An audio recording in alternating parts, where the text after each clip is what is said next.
This should come as a surprise to no one, but I was a very imaginative child. And one of my all-time favorite things to do in school during my creative writing sessions was to write the most elaborate, absurd stories possible. My primary objective? To make my classmates laugh. Every class had a clown, and I just happened to be that clown. My friends loved an original PJ tale, so I would always be elected to read my stories in front of the class. Sadly, many of these stories have been lost to time, most of which probably being too radical to even read today. But the other day, I was digging around in the attic and I came across a treasure trove, nay, a treasure trove, that's a little foreshadowing for later, of stories that I wrote when I was 10 years old. So today, I'm gonna be reading them for you. So sit back, relax, and enjoy the inner machinations of the mind of 10-year-old PJ. Right, okay, we have got a bunch of stories to get through here, and I cannot wait to read them to you. So I think we should begin with bear tricks. It started on a normal day where the sun was shining, the grass was green, and the Johnson family were arguing. That family was always fighting, so Mortimer, the dad, groaned loudly. "I say we go on a camping trip if you like it or not." Mortimer was as angry as a bull in a room painted red. The next day, the family said, oh great, okay, cool, so that's end of day one. Day two. The next day, the family set off to a camping trip that PJ assumed would be boring. "Are we nearly there?" PJ said. "No," Mortimer was bellowing all through the way there. After a while, PJ was still going on. "Are we nearly there?" "No, wait, now we are." Mortimer said joyfully. Oh, right, okay. I wonder where I nabbed these names from. Bella, the mum, went to collect firewood. Mortimer went off into the forest to help Bella with the firewood. PJ, he got the hardest job. He had to set up camp. Wait, so just so I get this straight, the parents have gone off into the woods together to get firewood, and PJ is in charge of setting up the tent. I don't even think I as an adult can set up a tent. I suppose it is the hardest job. "Now, PJ, have some berries we have found," Bella offered. PJ replied by saying, "Of course." Bella handed PJ some. PJ was saying to himself, "It's only berries. I know it's chocolate." Wait, what? The next day, oh, okay, so that's the end of another day, supposedly. Ate the berries, blacked out. Next day, got you. The next day, Mortimer ordered the family went on a climbing the mountain trip. When they got back, most of the food was gone. What, the berries? This went on for 6 more days.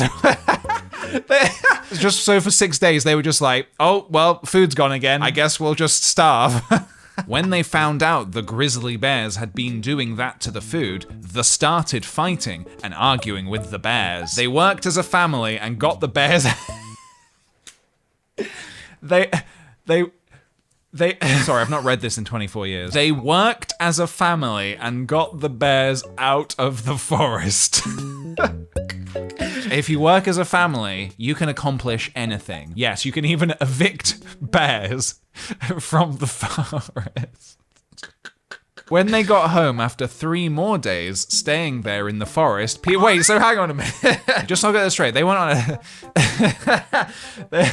They went on a 10-day camping trip. 6 of those days were spent with no food, and then after having a fight with some bears, they were like, yeah, let's just stay for another 3 days, sure. When they got home after 3 more days staying there in the forest, PJ started thinking and spoke. "Dad, which way did the bears go?"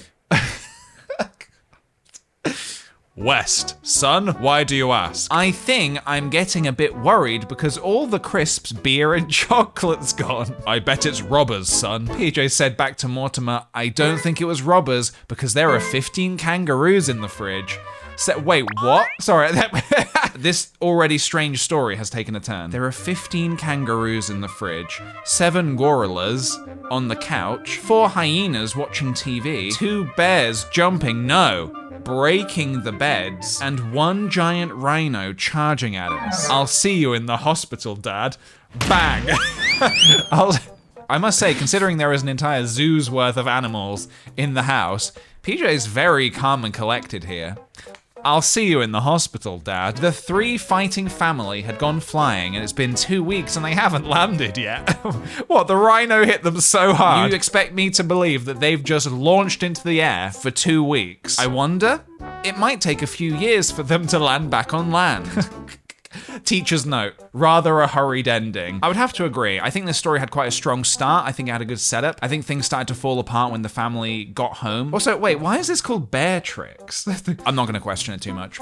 The new teacher. The fire bell blasted off a large noise. Girls screaming, boys shouting, all ignoring the teachers. The children were lining up class by class. Two boys named Chris and Mickey were snickering and laughing under their breath. After a while, the children went back into the school. The class were wondering where Mr. Stammer was. The principal of the school came into the classroom not too long after. He was going to make an announcement. Mickey thought it was about Chris setting off the fire bell. Actually, Mr. Stammer had retired, and they had a new teacher going by the name of Mrs. Hickleby. Teacher's note, great name. That is a great name, Hickleby. That's so fun. After a few days, Mrs. Hickleby was really trying to teach, but all Mickey and Chris were interested in was flicking rubber bands, throwing fluff around, and balancing pencils on their noses. More children were getting fed up of Mrs. Hickleby. Why? What's she done wrong? She's just trying to teach the class. The class planned a trick on Mrs. Hickleby. First, they were pretending to be like each other, confusing Mrs. Hickleby. She was remaining calm, only saying to herself,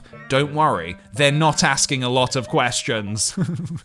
Wait, what? Was the teacher not prepared to receive questions? Famously, kids ask a lot of questions. Mrs. Hickleby read a poem to the class. The poem read, "Oh, what a sandwich with the pickles.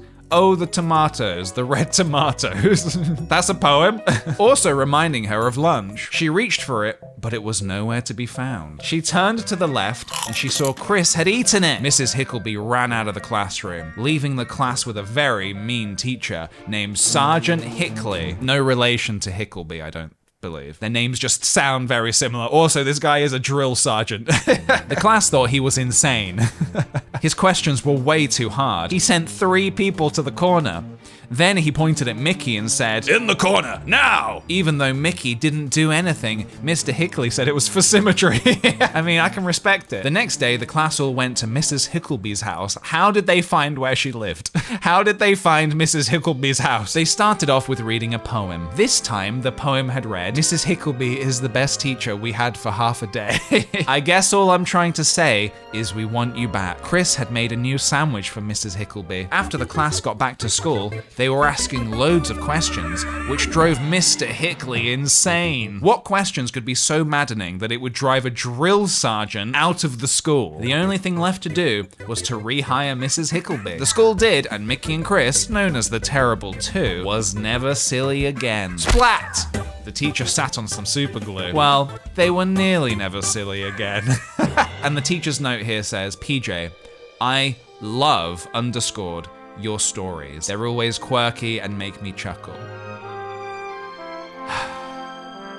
I know how much reading that would have meant to me as a kid, because not only did I want to impress my classmates, I really did want to impress my teachers as well. So to get that validation is huge. Maybe my teacher wrote that in everybody's books, but to know that my stories had achieved exactly what I wanted them to, which was to be quirky and make people laugh, that is absolutely huge. A Terrible Life. Great start, great title, love it. Hi, my name is Dan, and because I'm on my 5-minute break, I'll tell you my story. It takes place in a smelly old workhouse. "Mother, we have 5 shillings left. That should just be enough for a pie. I will be back before you know it," I whispered, with a draft racing in the door. As I got the potato, gravy, nice thick pie, I raced home when I noticed it started to get cold. So I put it round my jumper. "Mum, Dad, I have the ... What happened to father?" I said with a tear walking down my face. "Mr. Snide hit him because we can't pay him," my mum said. Now I had tears running one by one down my face. "Let's get him to the hospital," I said. "There is only one, so let's go for it," my mum remarked. Well, there's only one hospital. Wait, is this like this is a Victorian, of course it is. I've just realized this is meant to be in Victorian times. Okay, that adds a bit of context. After gulping down that warm pie, wait, we ate the pie before taking Dad to the hospital? Mr. Snide came in asking for money again. As he started blowing his big, horrid nose with a tissue, he said, "I will be back in 5 days for the money." Now my mother was sick, so we asked Mrs. Butcher for food. No, no, no, no. And did I say no? there will be no food for you. As the fat woman slammed the door, she managed to pop out a bite. Back to work now, Clifton said with his tummy grumbling. Who's Clifton? Oh, the teacher's left a note saying, who is this? Yeah, she's right. Who is Clifton? Ma, I know we can break out of here together. Break out of where? The teacher's wrote, break out of where? I know we can, I said with a sweat going down my face. My mum did not reply. After a couple of seconds, my mum grabbed my arm, not too tight, and said, let's go. Yee! I said with happiness. We managed to dig a hole out of there. But as a lot of people know, Mr. Snide didn't give up. Ma, Mr. Snide's on our tail. So everyone also knew my mum has a trick up her sleeve, and we managed to escape old Mr. Snide with fingers of steel. I'm glad that I described that because I was actually wondering what Mr. Snide's fingers were like. Things started to look up for us. Me and Mum got a good paying job and bought a little cottage. And that must have been a really good paying job. And well, Mr. Snide is still digging, haha. We earn 5,000 shillings a year. 5,000 shillings, what is that in? 30 pounds. 30 pounds a year. Between two people as well, so that's good. The more money we got, the better it was. We were so nice, we could give some to the people at the workhouse. We had lovely pies, apple crumble, fruit, and we invented something called lemon float. Mum, there's only one thing that could get better, I said. What's that, honey? My mum said softly. If Daddy was here. Well, I have a little surprise. What's that, Mum?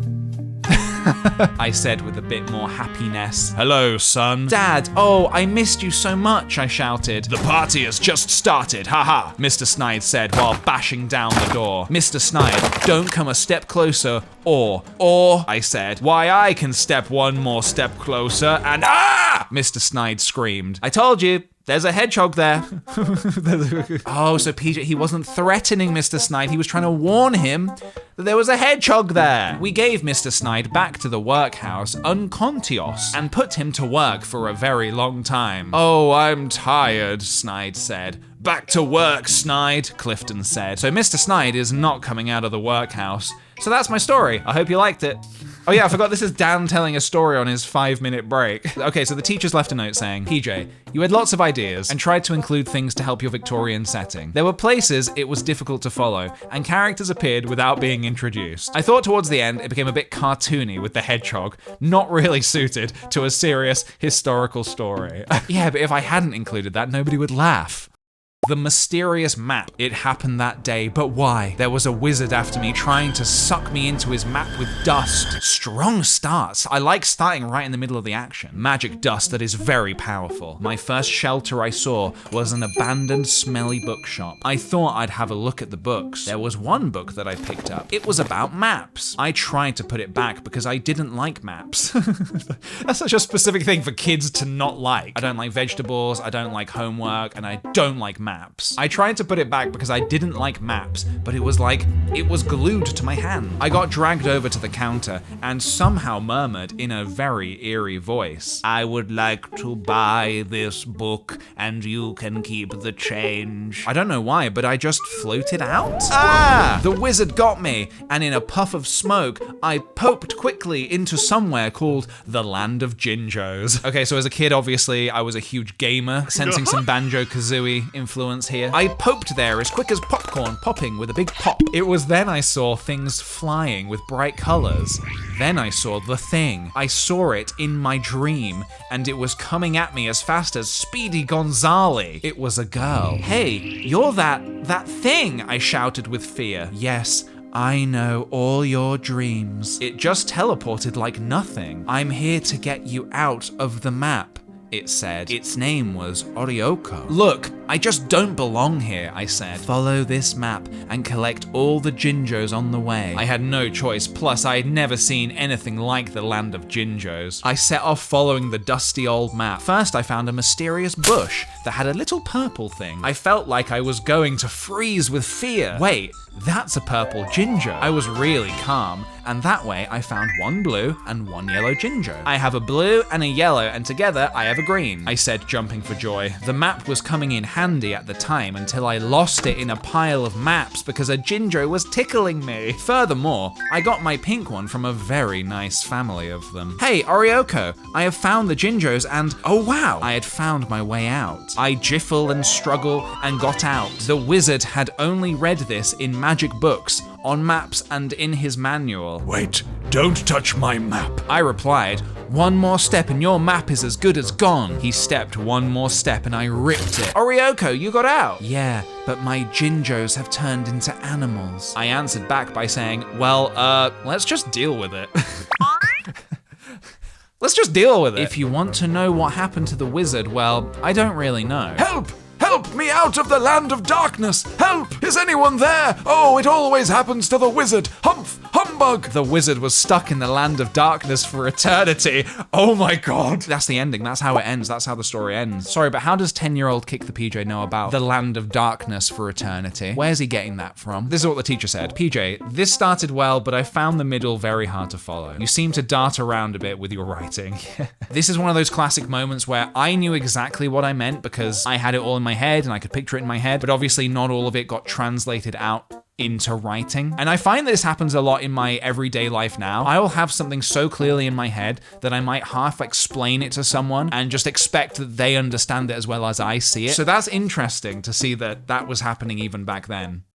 Treasure Island. Arg, you scurvy sea dog crew. Are you gonna be looking for the treasure, or are you gonna sit there like wimps? Long John Silver bellowed, followed by a belch. Meanwhile, I was walking through a big green forest when something attracted my attention skyward, so I looked up. It was a hairy, harmless monkey. When I notices, I was sinking in the ickiest, stickiest, most horrible swamp you've ever laid eyes on. Oh, fiddlestick, what to do now?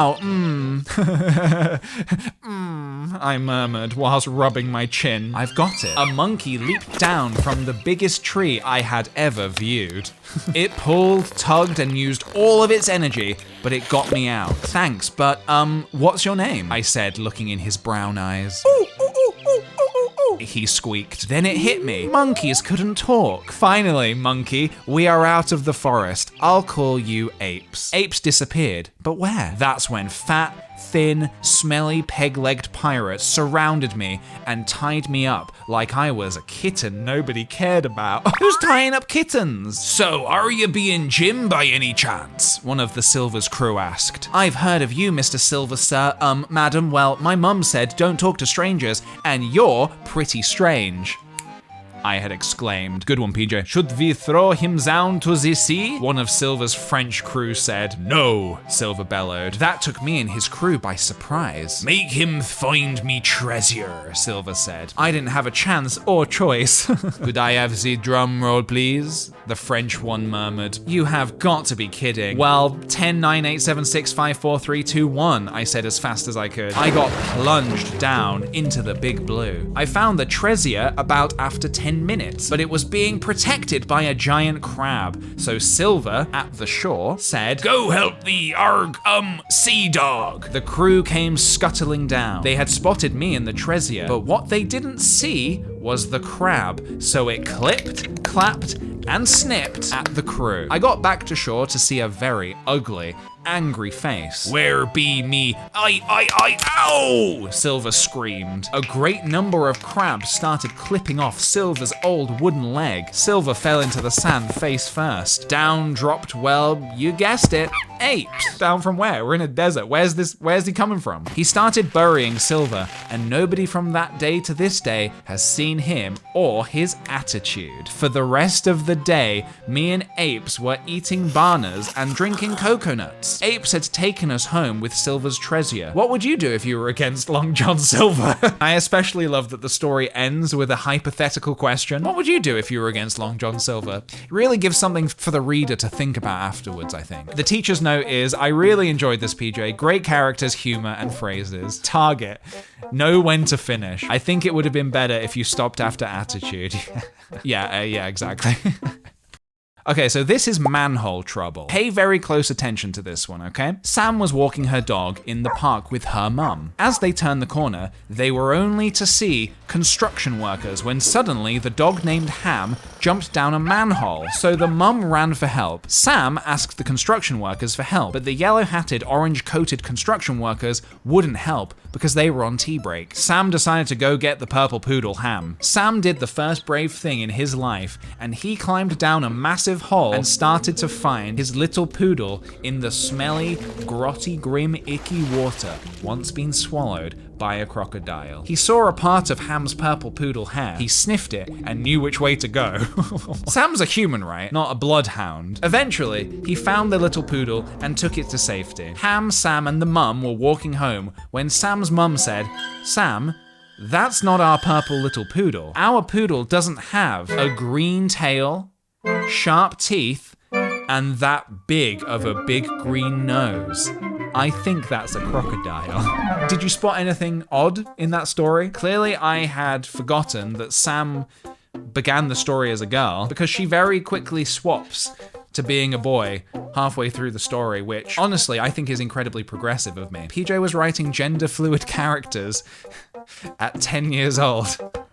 And I hope you are paying very close attention to that because Manhole Trouble version 2. That is right. Every great story gets a remake. It was the most beautiful day of summer with lovely smelling flowers and the sun shining hard. Sam was a little 9-year-old boy and simply hated crocodiles. Foreshadowing maybe? Him and his purple poodle, named Ham, decided to go for a stroll in the park. Sam and Ham were the best pals ever. When they got home, Sam's mum, named Pam, decided to give Sam a mobile phone for being so nice to the little Ham. The next day, the routine of Sam and Ham having a stroll went on again. But this time, Sam's mobile started ringing. That's where Ham ran for her life. Sadly, she ran into some orange-coated construction workers and fell into a manhole. Sam could have gone to tell his mum, Pam, but he knew he would have had his mobile taken off him. Wait, so Sam's primary concern is, if I tell my mum my dog fell down a manhole, I might get my phone revoked.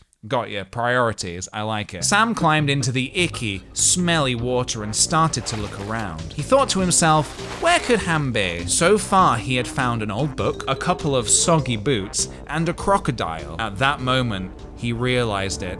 He found ... mustard. Oh, and the crocodile.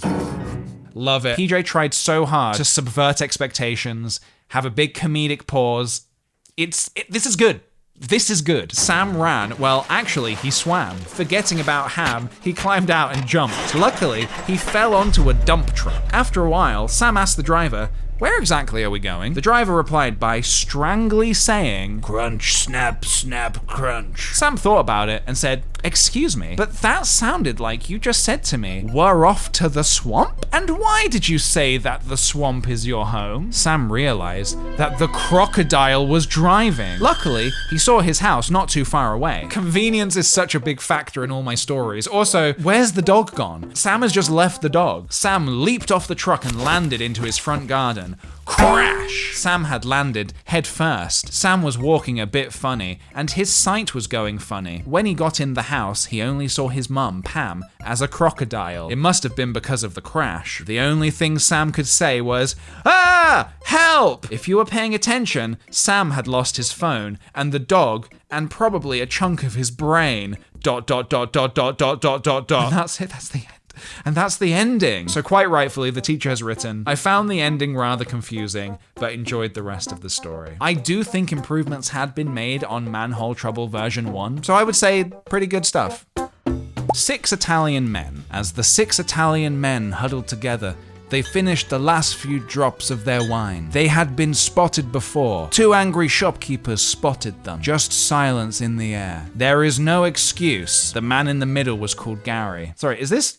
I am not following this at all. Well, okay, we'll let you off for this one time. But what the shopkeepers didn't know, Gary had a case full of more grape wine. So they continued to drink. Thank you, we'll be taking that one shopkeeper said. It was another usual day for the 6 Italian friends. Goodness me, that is very hard to pass. I have no idea what that's actually about. This is the first one that's completely stumped me. The teacher hasn't even left a note. I don't know if the teacher even saw this. I only introduced one character, Gary, which, may I add, the most un-Italian name ever. And my entire family is Italian, so it's not like I had a shortage of Italian names on hand. What would they do? I don't know. I don't know.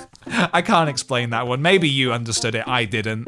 So the final thing I actually want to read for you here is not a story, but it's me trying to write idiomatic proverbs, which I don't think I quite understood as a kid. You can't have your cake and eat it too. That one was an example that the teacher gave us. That makes sense. Too many cooks spoil the broth. Another example. Common figure of speech. Great. So here are the ones that I wrote. Don't judge a chocolate bar by its wrapper. It doesn't matter what something looks like on the outside. Never skate on thin ice. Don't do something to get hurt. Never play football in puddles. Puddles crossed out, replaced with small spaces. You can't do stuff in awkward places.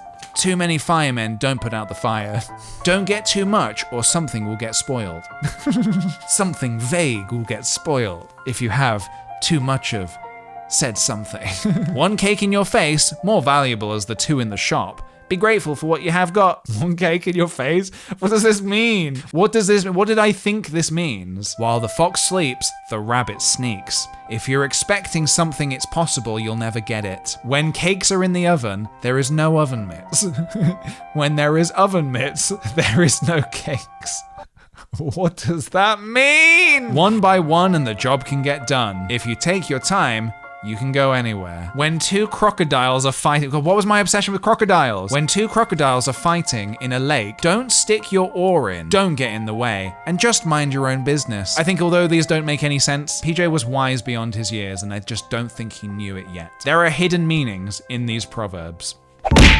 And so, I hope you enjoyed listening to those stories as much as I clearly enjoyed rereading them. It's so funny because I remember the exact headspace I was in whilst writing these stories. To be given complete free rein to let your wackiest ideas come out into the world is pretty powerful stuff, man. But let's be real, this is just dressed up stream of consciousness. That's all it is. Characters would just appear with no explanation of where they came from or, more importantly, who they are, and I clearly never had endings in mind because stories would just continue until they didn't. But much like life, that's just what stories are, I guess. Heck, some of my favorite stories are the ones that just abruptly end. And you're left thinking, I wonder what the characters went on to get up to next. Sure, closure is great, but sometimes it just feels a bit more real when you don't get to see the entire journey of a character. And I realize how ridiculous this sounds, given what we've just read, given that one of my stories literally ends with a hypothetical question. What would you do if you were against Long John Silver? But hey, I was experimental with my writing. I was bold.